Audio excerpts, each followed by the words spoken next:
غرباء غرباء غرباء غرباء غرباء غرباء غرباء غرباء کہ اگر پتہ لگ گیا نا تایا ابو کو کہ میں مواحد بن گیا ہوں، اپنی بیٹی سے جو ان کی میری منگنی ان کی بیٹی سے ہو چکی ہے وہ ٹوٹ جائے گی۔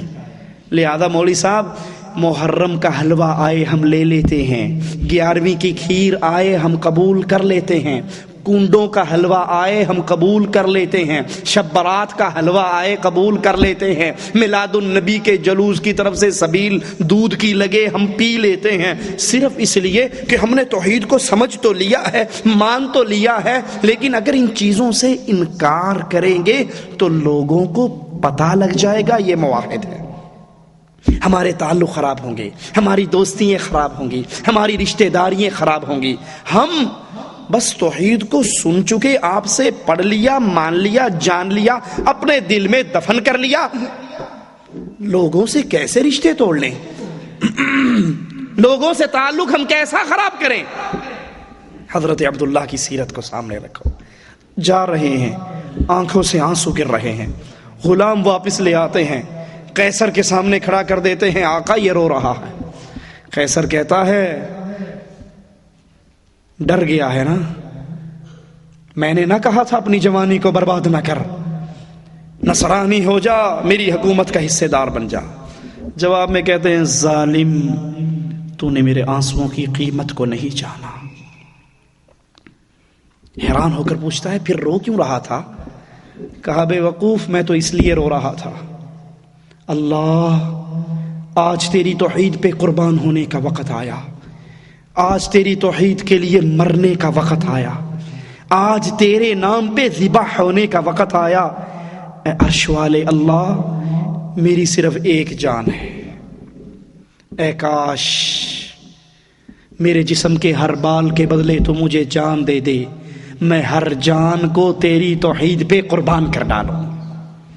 ظالم میں تو اس لیے رو رہا تھا کہ صرف ایک جان اللہ کے راستے میں قربان ہوگی، کاش یہ ایک جان نہ ہوتی، یہ 1000 جانیں ہوتی۔ رب محمد کی قسم، لا الہ الا اللہ کے لیے، رب کی وحدانیت کے لیے، اللہ کی توحید کے لیے میں ہر جان کو اللہ کے دربار میں پیش کر دیتا، قتل ہو جاتا، یہ بھی میری سعادت ہوتی۔ وہ اتنا حیران شش و پنج میں پڑ گیا، یہ کیسی قوم ہے؟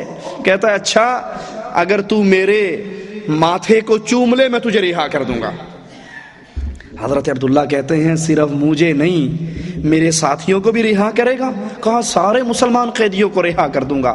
حضرت عبداللہ نے سوچا اس کافر کا ماتھا چومنے میں کیا حرج ہے، اگر میرے مسلمان بھائیوں کی جان بچ جائے، اس کا ماتھا چومتے ہیں مسلمانوں کی جان بچ جاتی ہے۔ قافلہ لے کر امیر المؤمنین عمر ابن خطاب کے دربار میں پہنچتے ہیں، سارا قصہ سناتے ہیں۔ عمر ابن خطاب اعلان کرتے ہیں تمام مسلمانوں پر لازم ہے، ضروری ہے حضرت عبداللہ کے ماتھے کو چومیں، اور سب سے پہلے عبداللہ کے ماتھے کو امیر المؤمنین عمر چوم رہا ہے، جنہوں نے اللہ کی توحید کے لیے جینے اور مرنے کے عہد کیے ہوں، وہ برادریوں کی ناراضگی سے دین نہیں چھوڑا کرتے، جنہوں نے اللہ کی توحید پر مٹھاس دیکھی ہو۔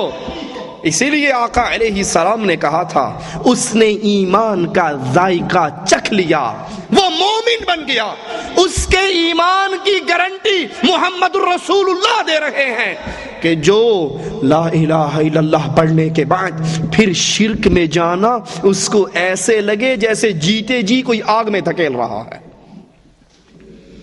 لا الہ الا اللہ کے فہم کے بعد پھر نہیں ہو سکتا کہ مواحد قبروں پہ چادریں چڑھائے، پھر نہیں ہو سکتا مواحد غیر اللہ کی قبروں کا طواف کرے، پھر نہیں ہو سکتا مواحد غیر اللہ کے لیے نظر و نیاز دے، پھر نہیں ہو سکتا دروازے پہ آئے ہوا وہ فقیر جو آواز لگاتا ہے نظر اللہ نیاز حسین، مواحد اس کے کشکول میں آٹا نہیں ڈالا کرتا، غیر اللہ کو پکارنے والا، غیر اللہ سے مانگنے والا، مواحد مرنا کٹنا برداشت کر لیتا ہے، لیکن رب کے دشمن کو مشرک کے کشکول کے اندر خیرات اس لیے نہیں ڈالتا، یہ رب کے نام پہ نہیں مانگ رہا، یہ غیر کے نام پہ مانگ رہا ہے۔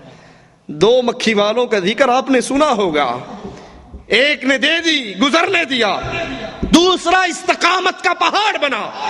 مکھی مانگتے ہو غیر اللہ کے نام پہ، جمعرات کے نام پہ چندہ دینے والوں، خواجہ کی چادر کے نام پہ چندہ دینے والوں، بابے کے عرس کے نام پہ چندہ دینے والوں، سبیل حسین کے نام پہ چندہ دینے والوں، قبروں کی سجاوٹ کے لیے چندہ دینے والوں، عرس کا مارکا سر کرنے کے لیے خیرات دینے والوں۔ دوسرے نے کہا کٹ سکتا ہوں، مر سکتا ہوں، گردن جدا ہو سکتی ہے، رب کے علاوہ کسی اور کے نام پہ مکھی بھی قربان نہیں کروں گا۔ فقتلہ، قتل کر ڈالا اس کو، اور جو قتل ہو گیا ایک مکھی نہ دی، عرش والے نے اس کی قیمت کیسے لگائی، اس کا درجہ کیسے بلند کیا۔ ایک مکھی نہ دے کر قتل ہونے والا مالک کی جنت میں چلا گیا، مکھی غیر اللہ کو دے کر جان بچا لینے والا جہنم کے اندر چلا گیا۔ یہ اہل ایمان کی سیرت ہے۔ ابو عبیدہ بن جراح رضی اللہ عنہ وارضا، میرے نبی کے وہ صحابی، آپ نے فرمایا ہر امت کا ایک امین ہوتا ہے، اور میری امت کا امین ابو عبیدہ بن جراح رضی اللہ عنہ وارضا۔ معرکہ بدر برپا ہوتا ہے، کفار کی صفوں میں گھس کر ان کے جوانوں کی گردنوں کو تنوں سے جدا کر دیتے ہیں، کفار دہشت زدہ ہو جاتے ہیں اس ابو عبیدہ کی طاقت کو دیکھ کر، لڑتے ہیں، ایک شخص سامنے آ جاتا ہے، یہ اس شخص کے چہرے کو دیکھتے ہیں، کنی کترا کے نکل جاتے ہیں، پھر کسی موقع پر آتے ہیں، پھر یہی آدمی ان کے سامنے آ جاتا ہے، اور پھر یہ اپنی سواری کو موڑ کر سائیڈ سے ہو کر نکل جاتے ہیں اور کفار پہ حملہ کرتے ہیں۔ کفار کی طرف کا یہ آدمی بار بار ان کے سامنے آتا ہے، اور بالآخر ان کے اور کافروں کی صف کے درمیان کھڑا ہو جاتا ہے، حائل ہو جاتا ہے، کہتا ہے پہلے مجھ سے لڑ پھر آگے جانا۔ اور جانتے ہو یہ کھڑا ہونے والا ہے کون؟ یہ ابو عبیدہ بن جراح ہیں، اور جو ان کے سامنے آ کر تلوار لے کر کھڑا ہے ان کا باپ عبداللہ الجراح ہے۔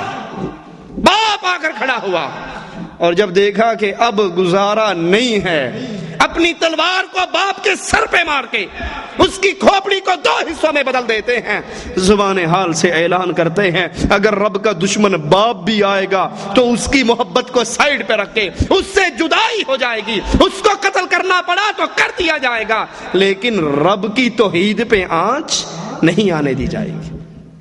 ہم بھی مسلمان ہیں، ہم بھی موحد ہیں، ہم نے بھی دین کو سیکھا ہے، ہم بھی توحید کے دعوے دار ہیں، کیا ہماری سیرت بھی یہی ہے؟ باپ ناراض ہوتا ہے تو ہو جائے، باپ کی خدمت کریں گے، باپ کو پیسہ دیں گے، باپ کی جسمانی خدمت کریں گے، اس کی ہر طرح کی تمنا پوری کریں گے، لیکن جب باپ اللہ کے دین سے ٹکرانے کی کوشش کرے گا اسے کہیں گے ابا تجھے چھوڑا جا سکتا ہے، عرش والے کو چھوڑا، تجھے ناراض کیا جا سکتا ہے، ماں باپ چچا سسر بیگم بچوں تم سب کی جدائی بھی برداشت کر سکتے ہیں، تم سب کی ناراضگی بھی برداشت کر سکتے ہیں، لیکن عرش والے رب کو ناراض نہیں کر سکتے۔ امام احمد بن حنبل رحمۃ اللہ علیہ، استقامت کا پہاڑ، اہل سنت کے امام، بادشاہ وقت آرڈر کر دیتا ہے، فتویٰ جاری کرتا ہے، قرآن اللہ کا کلام، اللہ کا قرآن یہ مخلوق ہے، یہ مالک کا کلام نہیں ہے، یہ مالک کی صفت نہیں ہے، یہ مخلوق ہے۔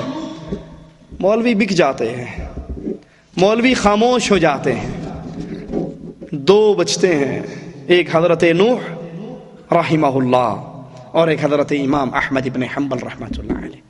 حضرت نوح تو فوراً ہی دعا کرتے ہیں اللہ اس بے ایمان کا چہرہ دیکھنے سے پہلے ہی مجھے موت دے دے جو تیری کلام کو تیرا نہیں مان رہا، تیری مخلوق مان رہا۔ تنہا احمد ابن حنبل ہے، قلعے کے اندر بند ہے، تازہ دم جلاد آتے ہیں اور اتنے کوڑے برساتے ہیں